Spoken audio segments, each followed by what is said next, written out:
guys, welcome back to another tying video with Old Florida. My name is Mike. Today we're going to be taking a look at tying the sheep mullet. First thing we're going to do is take our hook and throw it in the vise. This is going to be an SC15 3/0. Take our thread, start it right behind the eye of the hook, and work our way back to the point of the hook. Once we got that on there, we could go ahead and trim that tag. Next step, we're going to take our first material, which is going to be Icelandic sheep, where this fly got its name from.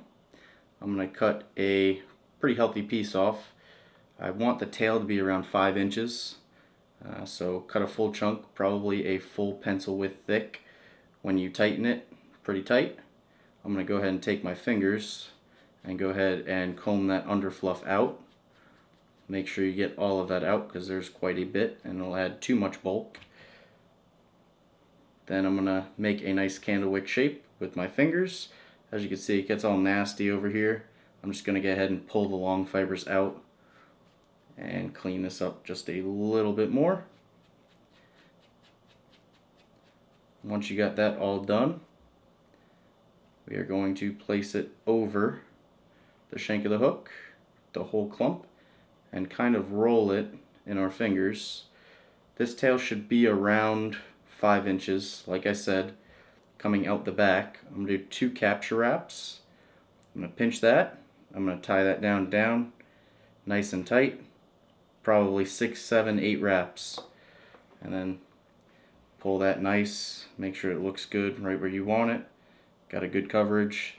You can come in here with a bodkin and pull the fibers around the hook.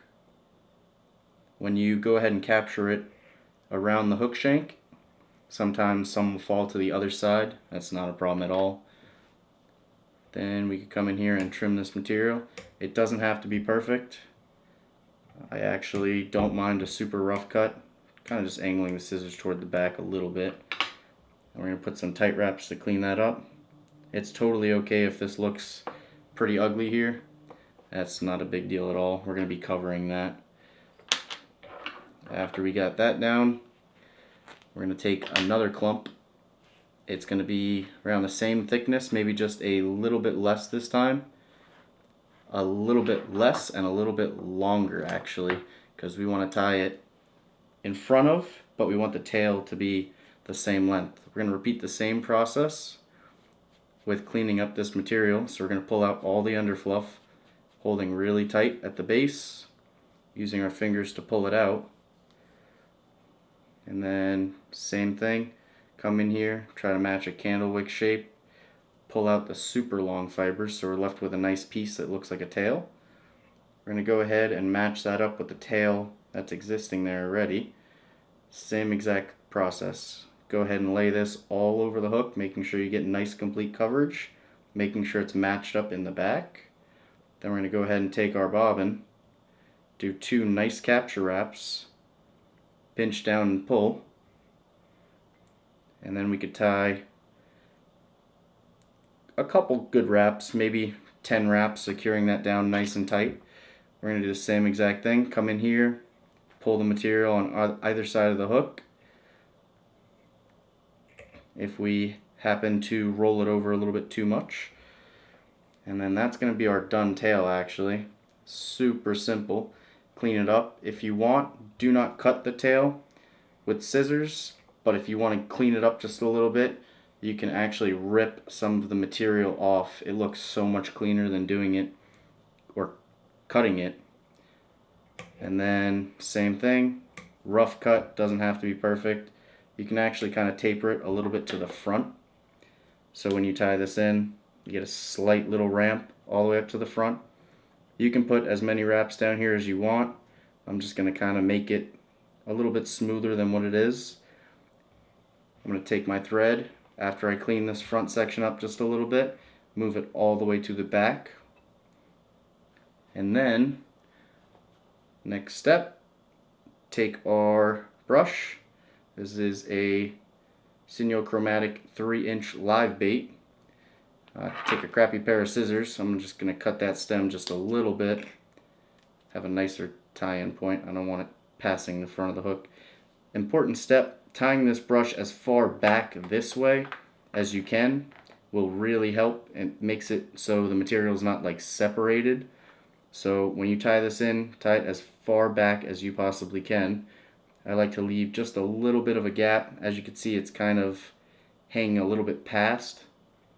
That's totally fine. That's actually what we want. We're going to wrap all the way to the back where we meet the sheep hair, and then we're going to put a couple good wraps, maybe 10 or so again. Make sure that's really tight. We're going to take our thread and move it right to behind the eye of the hook. And now we have our brush tied in. Then we're going to go ahead and take our fingers.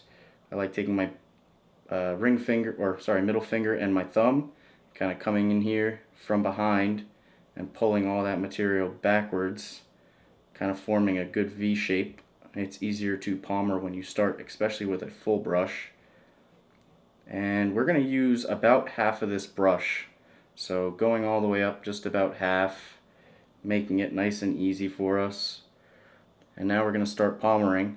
That first palmer, you really want to make sure you get full coverage all the way on that back wrap. At this pretty important step, or else your fly is going to look a little separate or separated. But we're going to go ahead and palmer that right there. Just keep going nice around the hook. And every couple wraps, these first 4 or 5 wraps that we do are going to be very tight and touching wraps. So it builds a little bit of a denser collar, because that's what we're really looking for. And then every 2 to 3 wraps, we're going to come in here with a bodkin, and we're really going to pick this out good. I don't want to trap any fibers back here at all. Like I said, this will prevent the separation look from the tail and the head. As you can see, obviously this is an extremely easy pattern to tie. I'm just going to keep palmering. So that's like my 3rd wrap. That's my 4th wrap. So now from here, we could start doing a little bit more open wraps after we pick this out, of course, because you don't want to trap any fibers.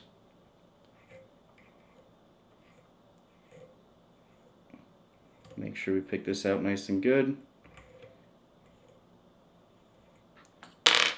Alright, so now you don't have to do quite as tight of wraps, but you still want pretty good, not super close contact, but close enough. You want to end, like I said, with about half of the brush. I actually don't know how many exact turns it is. I figure it's somewhere around 7 or 8. And I got 1 or 2 more to do, maybe 1 more to do, but I'm going to come in here and pick this out again. This is just going to make the fly look a lot better. Once we have that, we can continue palmering, pulling everything back every time we palmer. This is my last wrap right here. Pull that tight on the last wrap. Come in here, pick the last wrap out so we have a nice clean tie-in point. So what I like to do at the last one to capture the brush, if you stroke everything back and you're not going to be able to see because I'm going to cover it with my pointer finger, but I use my pointer finger to hold the material tight. I come in here with my bodkin and I poke right where I want that thread to come through, and I kind of move all that brush to the side. So as you can see, it leaves me with a nice clean tie-in point, or a tie-off point actually. So I'm going to go ahead and capture that with a wrap upwards. I'm going to do 2 or 3 tight wraps right there behind that. I'm going to come in here and put 2 or 3 tight wraps right in front. I can go ahead and invert the fly, take a crappy pair of scissors, trim that out, and then sweep everything back nice and tight. Go ahead and put 2 more tight wraps, and then we could go ahead and whip finish. As always, I think 2 sets of 3 or 2 sets of 2 works the best for me. So once we got that there, I'll go ahead and make sure that's really snugged up pretty tight. Trim that out. And then that's going to be basically the done fly. As you can see, it is extremely easy. We got 2 more things to do, one of them being eyes, and then we'll go ahead and trim. I'm going to pop my little comb out real quick and just trim this out nice and tight. Once we got everything plucked out really good, so we get all those trapped fibers. Comb everything back one last time with our fingers, make sure we got a good profile. I like to come in here with my scissors and I'll start trimming the sides just a little bit. You don't want to trim the back part of the fibers completely off, but you do want to trim just a little bit of profile to the head. As you can see, I kind of did a first cut with my scissor right about here, so basically the middle of my head. As you can see, some of these back longer fibers, it's totally okay to cut some, but I do like to leave just a few. It kind of makes it blend with the back better. So holding my scissors at a pretty decent angle, I'm just kind of trimming the head. It is a pretty dense head, so it does push water. This is 100% a guide fly. It is 2 materials and one of them is a brush. So as you can see, you can tie a dozen of these in probably 10 minutes if you really want to. Just kidding, that was a little over exaggerated. Next thing we got, I like to do that step, trimming that before I put the eyes. It just gives a little bit better adhesion when you put the eyes.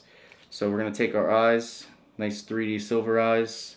I really like eyes on my baitfish pattern. I think fish key in on them a lot more than anything else. I'm going to take a little bit of Loctite gel super glue. Less is more with this stuff. You don't want to ruin your fly that you just tied. I put a small dot right in the center. I'll come in here. I'll put these pretty far up. I like placing them kind of just like that with my finger. As you can see, kind of doing this blind over here, but that's okay. And I'll take my thumb, push that down nice and hard, making sure I get adhesion to the shank of the hook and not to just the material. These eyes are really, really good. They stay on very well if you get adhesion to the shank. If you just get the material, there are some times after a fish, definitely one will pop off. If you really start smacking seawalls or something, one can fall off. But when you get good adhesion to the shank of the hook, it's a lot more durable. I did the same exact thing to the other side. Put a little dot right in the middle. Press these eyes really hard on there. Now we could take this off of our vise and trim a little bit more, but this is honestly the done fly. I mean, you can go as far as you want with trimming, but as you can see, it's just a great little mullet pattern. Has a bunch of movement, sorry, not a bunch of mullet. It is a mullet. You could actually take Sharpie to this and color the top if you want. I like to take a little bit of pink or orange, color the bottom of the gills. Pink works really well on this fly. You can go as far to trim this fly just a little bit more. I mean, it's really for the fishermen, not the fish, but I like to have some pretty flies, as most of you know. So I'll come in here, just trim this a drop more on the sides. But this is a guide fly, perfect for seawalls, bridge fishing, beach fishing, wherever you find mullet. You throw this thing around there, likelihood of catching something is pretty darn good.